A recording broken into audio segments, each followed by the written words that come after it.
You're not tired, you're undisciplined. There's a difference. One is earned, the other is chosen. You weren't born to be weak. You weren't born to complain.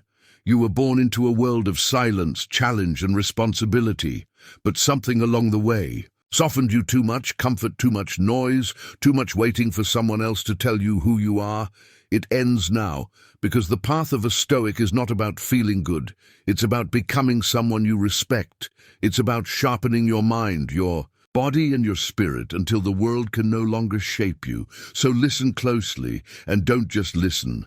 Live, wake up early, not just to beat the sun, not just to win the morning. Wake up early, because every hour you stay in bed is an hour someone else is preparing to take what you want. While you dream, they build. While you hesitate, they move. While you negotiate with the alarm clock, they are already at war with their weakness, with their distractions, with their comfort. Marcus Aurelius, 1 of the most powerful men to ever walk the earth, woke up early, not because he had to, but because he understood that self-respect begins with keeping a promise to yourself. He wrote, "At dawn, when you have trouble getting out of bed, tell yourself, I'm rising to do the work of a human being." And that's your reminder. Every morning you were not born for comfort. You were born to rise and carry the weight, to walk into cold silence, stillness, and find yourself there. You want strength.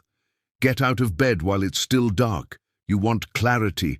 Sit with your own thoughts before the world interrupts them. You want freedom. Take control of the first hour of your day before anything else takes control of you. No one will make you do this, and that's the point. This isn't about anyone else. It never was. It's about building a fortress of discipline before the noise invades. It's about learning to choose discomfort on purpose. Because ease has never made anyone great. You don't rise for the world to see you. You rise to see yourself clearly. Now say less. Why do you talk so much? Because you're unsure. Because you need approval. Because you haven't yet learned that real power speaks in silence. The Stoic doesn't explain himself. He lives in alignment. He doesn't argue his value. He demonstrates it with how he moves, what he tolerates, what he chooses in stillness. Epictetus said it best, don't explain your philosophy, embody it. There's a reason warriors don't waste words. Words leak power, especially when you use them to chase validation. Speak when your words serve a purpose, and when they don't say nothing, let your silence be louder than their noise. Because you can't fake presence, you can't fake calm, you can't fake the energy of someone who is no longer performing. And if you want to master yourself, you have to stop narrating your every move. You don't need to tell them what you're doing, just do it. Let the results say what your mouth doesn't in a world addicted to performance. Your silence is your rebellion. Now train hard. You were not built to be ornamental. You were built to endure. Seneca trained his body as a matter of character. He said we must practice not only daily to strengthen our minds, but our bodies too, for they are partners in this life you want to develop. A sharp mind strengthens the body that carries it, because a weak body invites a weak will, and a weak will cracks the moment pressure arrives. You think physical training is about looking good. You've missed the point. Training is about hardship. Training is about control. Training is about saying, I will suffer now so I don't fall apart later. The gym isn't for selfies, it's for silence. The run isn't for medals, it's for clarity. You lift the weight to learn about resistance. You feel the burn, so you remember what effort feels like. Discomfort becomes your ally. Pain becomes your teacher. Every day you train is another day your body remembers you are not soft. You are a man of discipline. You move even when it hurts you. Finish even when no one is watching. No one can hand you strength. You forge it alone in sweat, in silence, in repetition. You don't get stronger thinking about it. You get stronger showing up. And lastly, stay unknown. This is the one the world will hate you for, because the world is addicted to being seen, to broadcasting every thought, every meal, every movement. But let me ask you, what are you building behind all that noise? Fame is a distraction. It's vanity dressed up as achievement. It tricks you into building for applause instead of excellence. It poisons your focus. It makes you care what people think who don't. even care about themselves.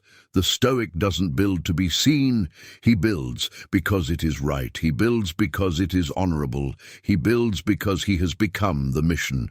Do not confuse attention with purpose. Build in the dark. Work in silence. Let your strength grow without witnesses. The tree grows its roots deep underground before it ever breaks through the surface. So must you. Every day you go unnoticed is a gift. It gives you space, freedom, purity. No one sees you good, you owe them nothing. You're not here to perform, you're here to become. And when the time comes that they do notice, you let it be, because your strength became too great to ignore, not because you asked for attention, but because your silence made them curious. And your presence made them respect you. So yes, wake up early, say less, train hard, stay unknown. But do it not as a checklist. Do it as a way of life. Do it because the world will try to soften you. It will tempt you with comfort. It will feed you noise. It will seduce you with approval. And every time you choose the quieter path, the colder path, the harder path, you return to who you were before the world distracted you. You return to the warrior that is Stoicism, not theory, not poetry, but presence. Strength, discipline, duty. It's waking up early when no one cares. It's training when no one sees. It's speaking only when your words have weight. It's vanishing from the spotlight to master what matters, and when life hits you, and it will, you won't. And crumble, you'll rise because you didn't build yourself for applause. You built yourself for war, so let the rest stay soft. Let them laugh, let them scroll, let them sleep in you. You rise, you suffer, you sharpen, and in that suffering, in that silence, you become something very rare in this world. You become real music.